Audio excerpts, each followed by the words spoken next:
Posible nga ba na masuspend itong si Brandon Ganuelas Roser pagkatapos doon sa nangyaring foul dito kay Dequan Jones, yung import ng NLEX Road Warriors, at grabe yung naging injury nitong si Jones, mukhang complete fracture daw doon sa kanyang leg o kaya doon sa ankle, no? O baka parehas. Nakita natin doon sa laban kagabi ng NLEX sa TNT. Nanalo doon ng NLEX overtime. Pero grabe yung naging injury dito kay Jones at ngayon ay nahahati yung opinion ng mga tao sa social media. Ang sabi ng iba ay aksidente lang daw yung nangyari dito kay Jones at hindi naman sinasadya ni BGR. Ang sabi naman ng iba, itong si Brandon Rosa daw ay walang pinagkaiba dito kay Cliff Hodge. Kaya nga ngayon yan ang tanong dito kung ano ang gagawin ng PBA. Ayon kasi doon sa mga ibang sumusubaybay dito, itong si Brandon Roser ay parang may history na rin ng mga physical plays. Hindi naman kasing obvious nung kay Cliff Hodge pero may nangyayari na rin daw na ganyan. At yan ang dahilan kung ba't sa tingin ng iba ay baka itong si Brandon Ganuelas Roser ay dapat ding masuspinde. Ang sabi naman ng iba, kahit may history si Brandon Roser ng ganyang mga plays, wala namang indikasyon na yung nangyari kagabi dito sa kanila ni Dequan Jones ay sinasadya. Ang sabi nga nila, aksidente lang ito. Kung ano pa man, ang importante dito, unang-una makarecover itong si Dequan Jones pagkatapos dun sa kanyang naging injury. At syempre, diyan na pag-aaralan ng PBA kung ano ang gagawin nila dito kay Brandon Ganuelas Roser kung meron man silang aksyon na ite-take tungkol dito. Ang importante lang dito sa NLEX, no? Unang-una, of course, kinakailangan makarecover to si Dequan Jones pero wag na tayong umasa na babalik yan ngayong conference. Matagal siguro yan bago makabalik. Ang gagawin sigurado ng index, maghahanap yan ng panibagong import na po pwedeng pumalit dito kay Dequan Jones. At sayang naman talaga dahil ang ganda pa naman ng performance ng index ngayon. Ang susunod naman nating balita, no?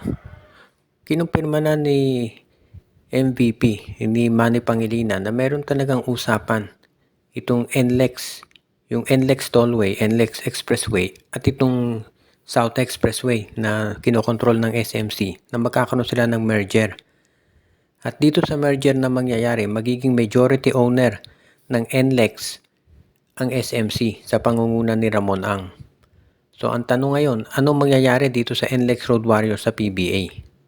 Kasi, well, literally ang mangyayari dito, itong NLEX Road Warriors ng PBA, yan ay nasa ilalim, syempre, ng NLEX. At itong NLEX, ang magiging majority owner niyan ay SMC. So, ibig niya sabihin, ang magiging majority owner ng NLEX Road Warriors ay ang San Miguel Corporation. Magiging 4 na yung team nila. Actually, sabi nga nung iba, kung isasama mo yung Terra Firma, magiging 5. 5 na yung team nila dyan. Ang question kasi nung iba, paano naman yung magiging, una-una yung rule sa PBA, dapat 3 teams lang ang allowed sa isang kumpanya. So, paano mangyayari dito? Pangalawa, mawawala na yung parity lalo ng liga. Dahil kung mapupunta na rin sa SMC itong NLEX Road Warriors, paano na mangyayari dito kay Robert Polly, kay Shawnee Winston, at sa iba pang mga magagaling na players ng NLEX, kay Coach Jimmy Alapag? Ano kaya yan? Ita-transfer dito sa mga San Miguel, Ginebra, Magnolia. Iyan ngayon yung pinag-uusapan ng mga fans na posibleng mangyari dito sa PBA. Gusto ko lang linawin na itong paglipat ng control ng NLEX, yung majority ownership sa SMC, yan ay kumpirmado na pinag-uusapan na. Si Manny Pangilinan mismo nagsabi na baka by September this year ay ma-approve na yung merger nila ng SMC pagdating dito sa tollway. Pero yung pag-transfer nitong PBA team, yan ang hindi pa tiyak kung ito'y magaganap nga. Ang isa pa nating balita ngayon, nanalo na ang Converge FiberXers kontra dito sa Terra Firma Jeep kahapon at nagkaroon ng mainitang sagutan itong import ng Terra Firma na si Justin Strings at itong si Alex Stockton at Calvin Abueva.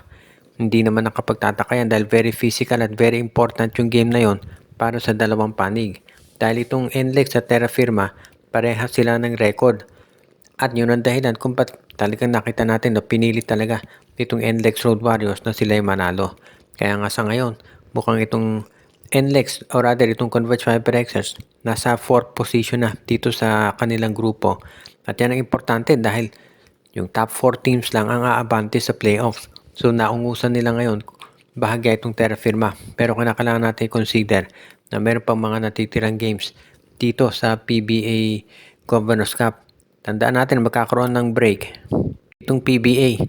So wala munang game dyan mula August 14 at ang balik na nila ay sa Oktubre pagkatapos ng FIBA at ng Asian Games.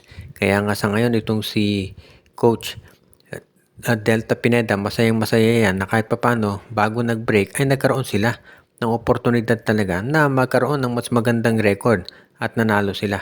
So ngayon, ang posible na lang natin i-evaluate dito sa Converge ay kung masusustain nila to at kung magkakaroon pa sila ng winning streak. At syempre, yan ang kinakailangan ng Converge ngayon at kinakailangan nilang talunin yung mga top teams dito sa grupo nila.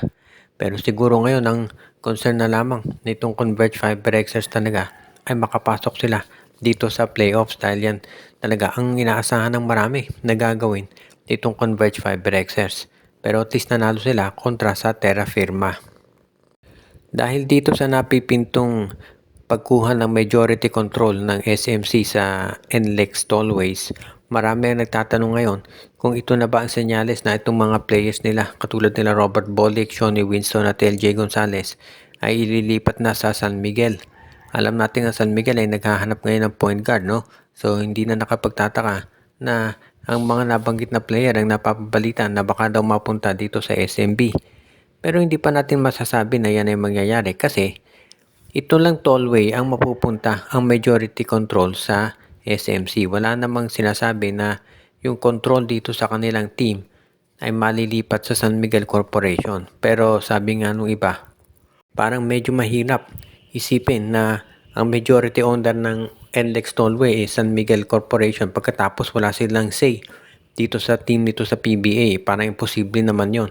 So, ang inaabangan ngayon ng marami kung ito nga bang sila Robert Bolick at yung ibang mga top players nila ay ililipat na dito sa San Miguel at sa pati na siyempre sa Barangay Ginebra at Magnolia.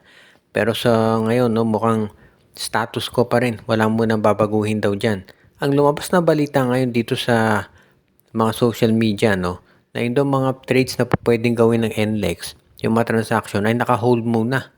Hindi sila pwedeng gumawa ng mga trades dahil nga sa posibilidad na sila maging sister team na nitong San Miguel Corporation.